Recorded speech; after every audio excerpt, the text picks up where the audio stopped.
ഛത്തീസ്ഗഡിലെ മലയാളി കന്യാസ്ത്രീമാരെ ജയിലിലിട്ടതിൽ ക്രൈസ്തവ സഭകൾ നിലപാടും പ്രതിഷേധവും കടുപ്പിച്ചതോടെ സംസ്ഥാന ബി.ജെ.പി. നേതൃത്വം സമ്മർദ്ദത്തിലായി.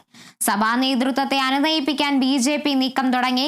സംസ്ഥാന അധ്യക്ഷൻ രാജീവ് ചന്ദ്രശേഖർ ഇന്ന് സഭാ നേതൃത്വവുമായി ചർച്ച നടത്തും. അതേസമയം അധ്യക്ഷന്റെ നിലപാട് അംഗീകരിക്കാതെ കേന്ദ്ര സഹമന്ത്രി ജോർജ് കുര്യൻ, പ്രതികരിക്കാത്ത സുരേഷ് ഗോപിക്കെതിരെയും വിമർശനം ശക്തമാണ്. സഭാ മേലധ്യക്ഷന്മാർ ഉൾപ്പെടെ വിഷയത്തിൽ തെരുവിലിറങ്ങി പ്രതിഷേധം ശക്തമാക്കി കഴിഞ്ഞു. കന്യാസ്ത്രീമാർക്ക് നീതി ലഭിച്ചിട്ട് ചായ കുടിക്കാമെന്ന കർദിനാൾ ക്ലിമീസ് കത്തോലിക്ക ബാവയുടെ കഴിഞ്ഞ ദിവസത്തിലെ പ്രതികരണത്തിലുണ്ട് ബി.ജെ.പിക്കുള്ള മറുപടി. ക്രൈസ്തവ സഭകളുമായി നല്ല ബന്ധം സ്ഥാപിക്കാനുള്ള ബി.ജെ.പി. ശ്രമങ്ങൾ മലയാളി കന്യാസ്ത്രീമാരുടെ അറസ്റ്റോടെ തകരുകയാണ്. പക്ഷേ സഭാ നേതൃത്വത്തെ തണുപ്പിക്കാനുള്ള നീക്കങ്ങൾ ബി.ജെ.പി. തുടരുന്നു. ബി.ജെ.പി. സംസ്ഥാന ജനറൽ സെക്രട്ടറി അനൂപ് ആന്റണി നേരിട്ടുള്ള ശ്രമങ്ങൾ ഛത്തീസ്ഗഡിൽ തുടരുമ്പോൾ സംസ്ഥാനത്ത് അധ്യക്ഷന്റെ നേതൃത്വത്തിൽ അനുനയ ചർച്ചകളും നടക്കുന്നുണ്ട്.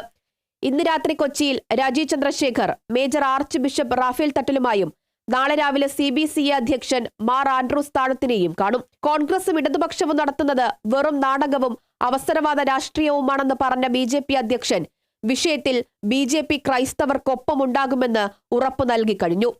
തിരക്കിട്ട അധ്യക്ഷന്റെ ശ്രമങ്ങളെ പക്ഷേ ബി.ജെ.പി. നേതാക്കൾ ഒന്നടങ്കം പിന്തുണയ്ക്കുന്നില്ല.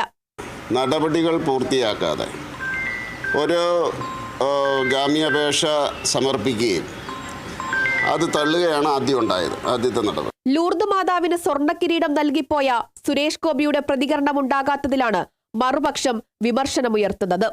തൃശ്ശൂർ മത്സരിച്ചപ്പോൾ അദ്ദേഹം കാണിച്ചിട്ടുള്ള പേക്കുത്തുകളെ സംബന്ധിച്ചിടത്തോളം നമ്മൾ കണ്ടതാണ്. സുരേഷ് ഗോപി പാർലമെന്റ് മെമ്പർ ഇതുവരെ മിണ്ടിയിട്ടില്ല. രാജ്യം വിട്ടുപോയോ എന്ന് തന്നെ സംശയമുണ്ട്. തെരഞ്ഞെടുപ്പ് കാലഘട്ടങ്ങളിൽ ഈ ബി.ജെ.പി. പള്ളിയിൽ കയറി ഇറങ്ങുന്നുണ്ട്, അരമനകളിൽ കയറി ഇറങ്ങുന്നുണ്ട്. ഛത്തീസ്ഗഡ് സർക്കാരിന്റെ നടപടികൾ തിരിച്ചടിയാണെങ്കിലും പ്രധാനമന്ത്രിയുടെയും കേന്ദ്ര ആഭ്യന്തരമന്ത്രിയുടെയും ഇടപെടൽ സംസ്ഥാന ബി.ജെ.പിക്ക് ആശ്വാസം നൽകുന്നതാണ്.